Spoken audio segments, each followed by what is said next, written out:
रानी पर टूटे। अब जेठानी ने घर की सफाई करने की बहुत कोशिश करी, लेकिन जैसे जैसे वो साफ करती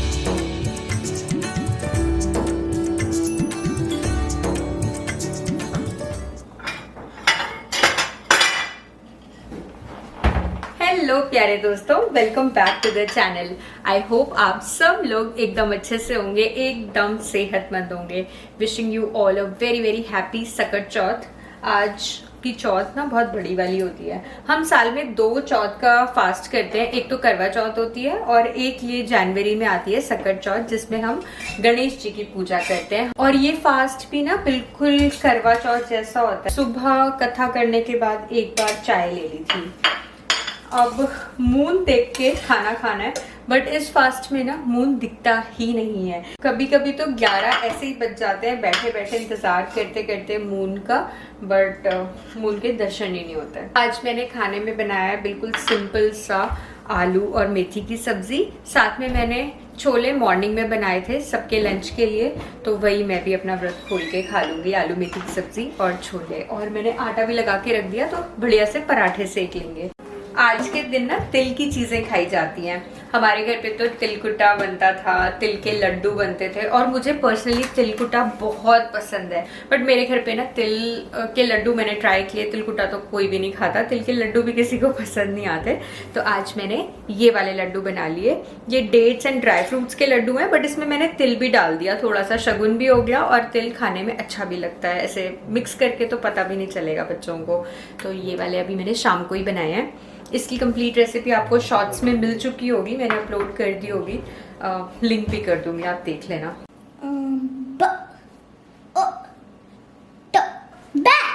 गुड, चलो साउंड बोलो। म है या एन है? फ अ न फन।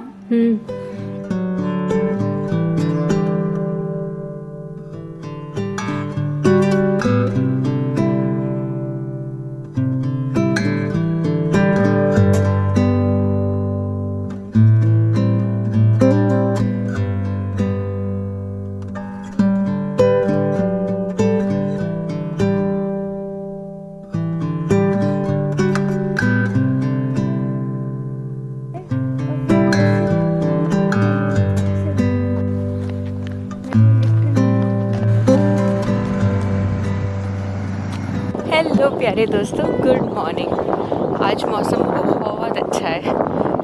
शिकागो में जनवरी में पॉजिटिव टेम्परेचर, और क्या चाहिए। इस साल की मुझे लगता है सबसे ज़्यादा ठंड अभी तक ना नवंबर में ही पड़ी थी। नवंबर लास्ट में नेगेटिव में टेम्परेचर्स और इतनी ज़्यादा स्नोफॉल। अब वेदर अच्छा है, इस पूरे वीक ही इनफैक्ट पॉजिटिव में टेम्परेचर। विंटर्स में तो पिक एंड ड्रॉप बच्चों को कार से ही करते हैं जब एक्सट्रीम वेदर होता है, बट आज मैं इंटेंशनली गोविंद को लॉन्ग रूट से वॉक करके छोड़ने गई थी। इसी बहाने थोड़ी फ्रेश एयर में वॉक हो जाती है। विंटर्स में तो ना ऐसे कंडीशनड एयर में अंदर अंदर रहते रहते मन करता है कब थोड़ा सा मौसम सही हो, हम बाहर निकले। आज मेरा होम अलोन डे है काफ़ी दिनों बाद, और मैं काफ़ी ज़्यादा इंजॉय कर रही हूँ। एकदम घर काम है, पीसफुल है, सारे काम सुबह सुबह ही ख़त्म हो गए, रूटीन फॉलो हो रहा है। इतने दिन से बच्चे घर पे ही थे, विंटर वेकेशन थी, और वेकेशन में ना कोई रूटीन फॉलो नहीं हो रहा था। लेट सो रहे थे, लेट उठ रहे थे, पूरा पूरा दिन हमने मूवीज़ देखी हैं, वो भी टाइम अच्छा था। बट आज रूटीन पे वापस आने में अच्छा लग रहा है। आज मैं सोच रही हूँ कि मैं ना ब्रेड बनाती हूँ। मुझे बेकिंग वैसे भी बहुत पसंद है, और मेरी ब्रेड ख़त्म भी हो गई है, तो मैं हर 2 वीक्स में एक बार ब्रेड बेक करती हूँ। मैंने ना ये ब्रेड फ्लावर कॉस्को से लिया था। ये रेड व्हीट फ्लावर है, और बेकिंग के लिए ही इसको यूज़ करते हैं। मैंने जितना ऑनलाइन रिसर्च किया, इसमें ना ज़्यादा प्रोटीन होता है, और ये बेसिकली बेकिंग में ही काम ज़्यादा आता है। इसमें ग्लूटेन बहुत अच्छा डेवलप होता है, और ब्रेड इसकी बहुत अच्छी बनती है, बन्स बहुत अच्छे बनते हैं। और ये मतलब है होल व्हीट आटा ही, जितना मैंने रिसर्च किया है। अगर आपको इसके बारे में पता है तो मुझे ज़रूर बताना। इसका पैकेट आता है कॉस्को में बड़ा सा, तो मैंने इसको ना ऐसे बॉक्सेस में ट्रांसफ़र कर लिया। आटे से रोटी बनाते हो उस वाले फ्लावर को यूज़ करके ब्रेड या बन्स बनाते हो ना, ब्रेड तो फिर भी ठीक बनती है, लाइक अच्छी बनती है, बट बन्स ना बहुत ज़्यादा डेंस हो जाते हैं और फिर वो ड्राई से लगते हैं और डेंस की वजह से खाए भी नहीं जाते। बट इस वाले फ्लावर के तो बहुत अमेजिंग रिजल्ट्स आते हैं, बन्स के भी और ब्रेड के भी। मैं ये वाला इंस्टेंट ईस्ट यूज़ करती हूँ। इसको तो आपको मिल्क में डाल के रखने की भी ज़रूरत नहीं होती। सारे ड्राई इंग्रेडिएंट्स डालो, एक बार मिक्स करो और फिर दूध डाल दो। मेरे पास ये नीडिंग के लिए मशीन है, अगर ना भी हो तो आप हाथ से भी, जैसे रेगुलर हम आटा लगाते हैं उससे नीड करके लगा सकते हो। बट ये वाली मशीन का ये फायदा है कि इसमें ना फर्मेंटेशन का ऑप्शन भी है, तो इसी के अंदर डो रखा 2 घंटे फर्मेंट हो जाएगा। अमेजिंग, मतलब फूल जाता है एकदम, डबल 2.5 गुना 3 गुना इसका साइज हो जाता है। उसके बाद फिर आप लोफ बना के आधे घंटे के लिए फिर से उसको रेस्ट दो और उसके बाद बेक कर लो। अब हम थोड़ा थोड़ा रीडिंग और राइटिंग सीख रहे हैं, like basic words, 3 letter words हम सीख रहे हैं रीड करना और राइट करना। एक्चुअली ना ये स्कूल में साउंड्स फोनिक्स पे काम कर रहे हैं, तो ये बेस्ट टाइम होता है जब आप बच्चों को थोड़ा थोड़ा करके इंट्रोड्यूस करा सकते हो रीडिंग। कमिंग सेशन में ये किंडरगार्टन ज्वाइन करने वाला है। बिलीव ही नहीं होता यार, बच्चे कैसे बड़े हो जाते हैं। आज हम लोग लाइब्रेरी भी जाएंगे। मैंने एक बुक होल्ड पे डाली थी तो वो मेरी रेडी हो गई है, वो भी पिकअप करनी है। और अगर टाइम मिला तो फिर हम लोग देखते हैं, इसके लिए ना फ्लैश कार्ड्स में लेकर आऊंगी। मैं गोविंद को ऐसे ही रीड करना सिखाती थी। लाइब्रेरी में इतने सारे रिसोर्सेज होते हैं ना कि आप जाके एज अप्रोप्रिएट रिसोर्सेज लोगे तो बच्चों को बहुत हेल्प करते हैं। कुछ होमवर्क दे सकते हो। लिप्स लिखो। अब ना मैंने किचन में काम करने का एक रूल बना रखा है, टाइम सेट करके काम करो। पूरा दिन किचन में नहीं खड़े रहना। जैसे सुबह 2-2.5 घंटे लगते हैं, सबका लंच बॉक्स पैक करो और ब्रेकफास्ट बनाओ और सफाई वगैरह करके किचन मेरी 9 o'clock तक सारा घर का काम डन हो जाता है। उसके बाद फिर मुझे बहुत टाइम मिलता है अपना काम करने के लिए। और ऐसे ही शाम को मैंने टाइम बना रखा है, बच्चे आते हैं दूध वगैरह दो, साथ ही साथ ना डिनर की तैयारी वगैरह शुरू कर दो। मैक्स टू मैक्स 6 बजे तक सारा काम डन हो जाता है। आज तो मैंने बहुत सारी मील प्रेप की है और साथ में अभी मैं डिनर भी कुक कर रही हूँ। पास्ता बन रहा है और बन रहा है टमेटो सूप।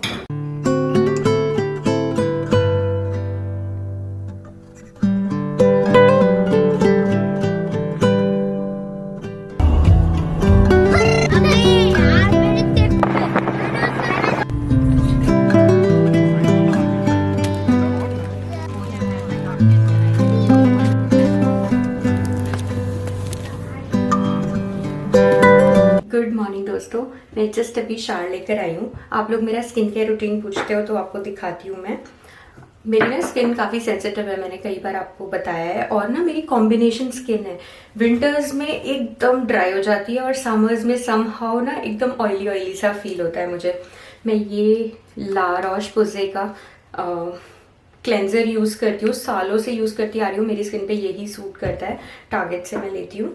और ये मैंने ना न्यूट्रोजेना का न्यू क्रीम लिया था कॉस्को से।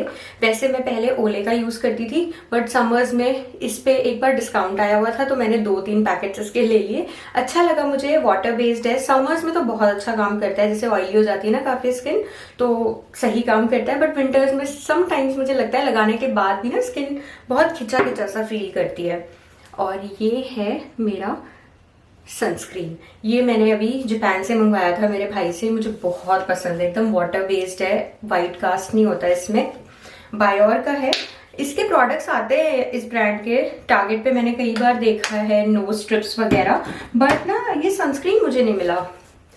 लास्ट ईयर जब मैं आई थी ना इंडिया से, तब मेरा भाई लेकर आया था जापान से, मैंने यूज़ किया, मुझे बहुत अच्छा लगा, तो फिर मैंने और बॉटल्स उससे ही मंगवाई जापान से ही। कोई multi step skin care routine नहीं है, सिंपल सा हम बिजी मॉम्स के रूटीन में जो फिट हो जाए। बस मुंह धोया, रोज वाटर लगाया ये वाला, और moisturiser and sunscreen, that's it. रात में बस मुंह धो के रोज वाटर लगाया एंड मॉइस्चराइजर, सिंपल सा रूटीन। या फिर अगर बहुत ज़्यादा स्किन ड्राई हो रही है तो थोड़ा कोकोनट ऑयल। आजकल ना कोरियन प्रोडक्ट्स बहुत ज़्यादा ट्रेंड कर रहे हैं। कॉस्को पे भी पूरा स्किन केयर का रेंज है कोरियन प्रोडक्ट्स का, इवन हेयर केयर के भी काफ़ी अच्छे प्रोडक्ट्स हैं। तो मैं ये वाला कॉस्को से लेकर आई थी। ऐसे लीव इन कंडीशनर टाइप का होता है ना, जैसे आप बाल धोने के बाद थोड़ा सा डैम्प हेयर में लगा लो। अभी मैंने बहुत ज़्यादा यूज़ नहीं किया, 15-20 दिन ही हुए हैं, तो मैं कह नहीं सकती कि ये कैसा वर्क कर रहा है, बट इसकी फ्रेग्रेंस बहुत अच्छी आती है, तो थोड़ा सा बस लगा लिया। ऑल्दो मुझे ना इसका बॉटल का ऐसे पैकेजिंग पसंद नहीं है, क्योंकि ना इसको आपको ऐसे खोल के लगाना पड़ता है। ऐसे पंप स्टाइल होता है ना, तो इजी होता है यूज करना। ये मैंने डेट्स एंड नट्स वाले लड्डू बनाए हैं ना, खाने में बहुत टेस्टी हैं। इसमें कोकोनट का फ्लेवर बहुत अच्छा आ रहा है। ऐसे अलग अलग नट्स खाना याद नहीं रहता, और सीड्स वगैरह खाना तो इतना टफ होता है कि कैसे खाएं उसको। तो इस तरीके से लड्डू में डाल दो, और डेट्स तो हेल्दी है ही। आज मैंने मिड मॉर्निंग के लिए कोई फ्रूट नहीं काटा था, तो मैंने सोचा चलो एक लड्डू एंड साथ में गर्मा गर्म ग्रीन टी पी लेते हैं। नहाने के बाद थोड़ी देर मैंने काम कर लिया अपना। अभी 11:15 हो रहे हैं, केशु के आने का टाइम हो गया, तो मैंने कहा थोड़ा सा ब्रेक लेते हैं, आपसे बात करते हैं। कल जो मैं कॉस्को से सामान लेकर आई थी, दूध बटर वगैरह, वो तो सब लगा दिया था, बाकी सारा ऐसे किचन में रखा हुआ था। अभी आपको दिखाती हूँ, उसके बाद इसको भी ऑर्गेनाइज करूंगी। ये वाला मल्टीविटामिन लेकर आई थी मैं अपने लिए। ये आपको अपने डॉक्टर से डिस्कस करके ही लेने चाहिए। वो आपका ब्लड वर्क करते हैं, फिर देखते हैं कि आप में किस चीज़ की डेफिशिएंसी है, तो वो आपको अच्छे से रिकमेंड कर पाएंगे कि कौन से मल्टीविटामिन आप लो। अभी रिसेंटली मेरी गायनी के साथ अपॉइंटमेंट थी, तो मैंने उन्हें अपनी प्रॉब्लम्स बताई, और उन्होंने वैजिनल हेल्थ के लिए भी ऐसे सप्लीमेंट्स आते हैं, तो वो सजेस्ट किया था। वो भी मैं कॉस्को से लेकर आई थी, और ये मल्टीविटामिन भी उन्होंने सजेस्ट किया था।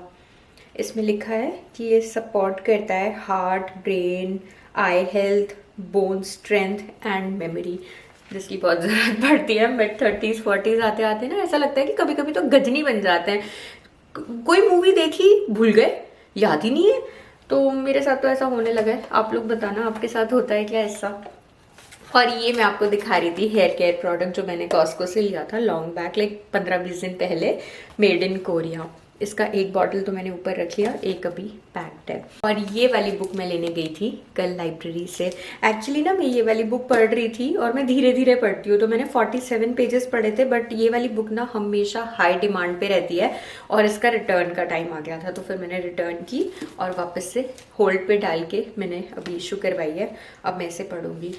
इस साल मैंने सोचा है कि थोड़ी ज़्यादा बुक्स सेल्फ इम्प्रूवमेंट पे पढ़ूंगी, और ये बुक काफ़ी अच्छी है। लाइक ईजी लैंग्वेज में सिंपल तरीके से चीज़ों को समझाया है कि कैसे हम अपने हैबिट्स को चेंज करें, हम हैबिट को बनाए, और सिस्टम्स ऐसे बनाए अपने अराउंड कि उन हैबिट्स को वो सपोर्ट करें। जैसे आप फिट होना चाहते हो, आपको रेगुलरली एक्सरसाइज करनी है, तो सिस्टम क्या है कि आप एकदम से सोचोगे मुझे आधा घंटा एक्सरसाइज करनी है, तो आपको टफ लगेगा। आप पहले दिन सिर्फ 5 मिनट जाके वॉक करके आओ, 10 मिनट, 15 मिनट, आपको पता ही नहीं चलेगा कि वो आपके रूटीन में आ जाएगा, और आपका सिस्टम उसको सपोर्ट करने लग जाएगा। काफ़ी अच्छी बुक है ये।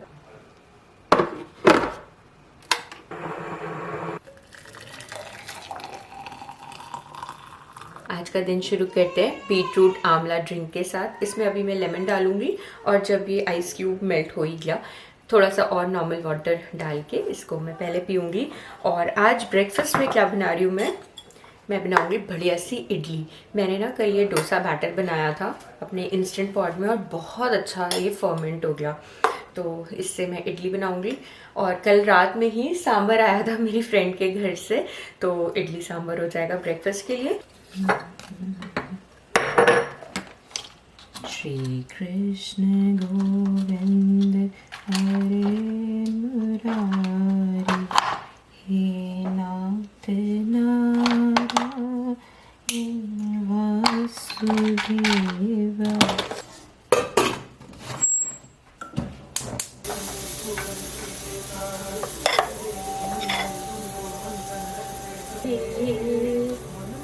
तेरी छवि इतनी प्यारी।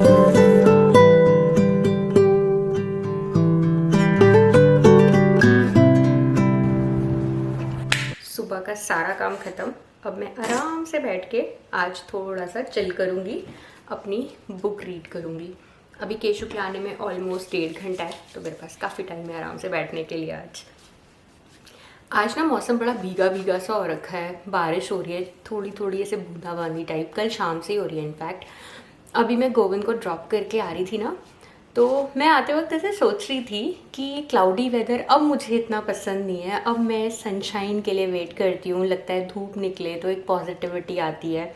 और जब हम एरिज़ोना में रहते थे तो ये क्लाउडी वेदर हम बड़ा इन्जॉय करते थे, बड़ा रोमांटिसाइज करते थे, क्योंकि Arizona is a land of 300 days of sunshine. वहाँ पे धूप तो निकलनी ही निकलनी है। वही होता है ना कि एक ह्यूमन साइकोलॉजी होती है, जो चीज़ आपके पास है वो तो है ही, बट आपको दूसरा साइड हमेशा ज़्यादा अपीलिंग लगता है। वही कहते हैं ना, grass is always greener on the other side. ये ह्यूमन माइंड है कि हमारे पास जो चीज़ नहीं है हमें वो ज़्यादा अच्छी लग रही है, हमें उसे पाने की चाह है जो हमारे पास है। हम उसको ना, जब तक अपने माइंड को प्रॉपरली ट्रेन ना करें ग्रेटफुल होने के लिए, हम उसके लिए कभी ग्रेटफुल नहीं हो पाते। कितनी छोटी सी बात है कि अगर आपके पास अपने नाम की एक छत है, अगर आपकी प्लेट में खाना है, आपकी लविंग फैमिली है आपके अराउंड, ये भी कितनी ग्रेटफुलनेस की बात है, नहीं? जिसके पास ये सब चीज़ें नहीं हैं उनसे पूछ के देखो। कल रात में मेरा कुछ बनाने का मन नहीं कर रहा था, येट कुछ अच्छा खाना था, तो आई एम सो ग्रेटफुल कि अंशुल आते हैं, कुछ कुक कर देते हैं। इतना अच्छा सा उन्होंने कैप्सिकम में मसाला भर के बनाया वो स्नैक हमारे लिए। छोटी छोटी चीज़ें अगर आप काउंट करो ना, तो आपकी लाइफ में बहुत कुछ है जिसके लिए आप ग्रेटफुल हो सकते हो। फिर शाम को मेरी फ्रेंड ने अपने घर से गर्मा गर्म सांभर भिजवाया, ऑल्दो हमारा डिनर हो चुका था, तो हमने उसको मॉर्निंग में ब्रेकफास्ट में खा लिया। कभी आप नोटिस करना, हम सबका माइंड ना नेगेटिविटी को ज़्यादा अट्रैक्ट करता है, अनटिल एंड अनलेस आप अपने माइंड को प्रॉपरली ट्रेन करो, जर्नलिंग के थ्रू, अच्छे पॉडकास्ट सुन के या कुछ अच्छी किताबें पढ़ के। आप ना हमेशा एक लूप में घूमते रहते हो। किसी ने आपके साथ कुछ, पता नहीं उसने अपनी साइड से कुछ गलत किया या नहीं किया, बट आप अपने अजम्पशंस नेगेटिविटी की तरफ ज़्यादा लेके जाते हो। अपने माइंड को हमेशा ना ट्रेन करना चाहिए कि जो छोटी छोटी चीज़ें हैं आपकी लाइफ में उनको नोटिस करो, ग्रेटफुल हो और मेहनत करो ऊपर जाने के लिए। बट ये कभी मत भूलो कि आपके रूट्स कहाँ हैं। और चीज़ आपके साथ शेयर करती हूँ, जब हम ट्यूसॉन में रहते थे, छोटे से घर में रहते थे, स्टूडेंट हाउसिंग में, एंड आई एम श्योर आप में से काफ़ी सारे लोग मुझे उस टाइम से फॉलो करते होंगे। आपने मेरा ट्यूसॉन वाला घर भी देखा होगा। 600 स्क्वायर फीट का छोटा सा घर था, एक ही उसमें रूम था, बिल्कुल छोटी सी बेसिक सी किचन थी, और बर्तन वगैरह भी मेरे पास कुछ ज़्यादा अच्छे नहीं थे, जो थे बस उन्हीं में ही अपना काम चल रहा था। उस टाइम पे हम ज़्यादा कुछ अफोर्ड भी नहीं कर सकते थे, क्योंकि अंशुल स्टूडेंट लाइफ में थे और उतना पैसा भी नहीं होता था। उन दिनों जिन अपार्टमेंट्स में हम रहते थे ना, वहाँ पे कुछ यूनिट्स अपग्रेड हो रही थी, और मेरा बड़ा मन था कि ना अपग्रेडेड यूनिट में रहें। तो एक बारी मैं और अंशुल ओपन हाउस में गए और वहाँ का रेंट पूछा। ऑफ कोर्स रेंट तो हमारे बजट में था ही नहीं। अगर उस टाइम पे बैक इन 2016-17 के टाइम पे अगर कोई मुझसे आके ये कहता कि कभी तुम्हारा अपना घर भी होगा, शायद मुझे लगता है कि ये मजाक कर रहा है, कौन लेता है घर वर। एंड ऑनेस्टली जब हम शिकागो आए, कुछ टाइम बाद हमारा प्लान बनना शुरू हुआ कि हम अपना घर लेंगे। अंशुल सर्च कर रहे थे मार्केट में घर, तब भी ऐसा लगता था अरे घर थोड़े ना कोई ले सकता है, इतनी बड़ी चीज़ कैसे ले सकते हैं। बट हर चीज़ ना नेचुरल हो जाती है, आपकी लाइफ में इंटीग्रेट हो जाती है। एंड अच्छी चीज़ें जब आप करने लग जाते हो, लाइफ में आगे मूव करते हो, तो अपने रूट्स को कभी मत भूलो। ये मत भूलो कि आपने कहाँ से अपनी जर्नी स्टार्ट की थी, और अपनी जर्नी को कभी किसी से कंपेयर मत करो, क्योंकि हर इंसान का स्टार्टिंग पॉइंट डिफरेंट है। आपका जो स्टार्टिंग पॉइंट हो सकता है वो हो सकता है किसी का एंड पॉइंट हो, और हो सकता है जहाँ आप आज हो वो किसी का स्टार्टिंग पॉइंट। बट नेचुरल सी बात है कि वो बंदा आपसे बहुत आगे होगा। बट हर जर्नी बहुत यूनिक होती है। आप अपनी जर्नी किसी से कंपेयर मत करो, ग्रेटफुल हो जो आपके पास आज है। जो चीज़ आप 5 साल पहले सोचते थे कि आपके पास हो, वो आज आप, भगवान ने आपको उसे दुगना तिगना करके आज आपको दे दिया, और फिर भी आप उसके लिए ग्रेटफुल नहीं हो। आप नेक्स्ट चीज़ के लिए परेशान हो, कुछ अचीव करने की कोशिश कर रहे हो। डेफिनेटली मेहनत करना छोड़ना नहीं चाहिए, आगे बढ़ना चाहिए, बट जो चीज़ें आज आपके पास हैं उसमें जियो, उसको एंजॉय करो और उसके लिए ग्रेटफुल भी हो। तो चलो दोस्तों, आज की वीडियो यहीं पे ख़त्म करते हैं। मैं थोड़ी देर बैठ के अपनी ये बुक पढ़ती हूँ। ये बुक बहुत अच्छी है, मैंने इसका ऑडियो वर्जन सुना हुआ है पहले भी, शायद मैंने आपको व्लॉग में पहले भी बताया था। मैं इसको पढ़ती हूँ, फिर मिलते हैं एक और नए वीडियो के साथ। इस पॉजिटिव थॉट के साथ आज के ब्लॉग को ख़त्म करते हैं। Take care, bye.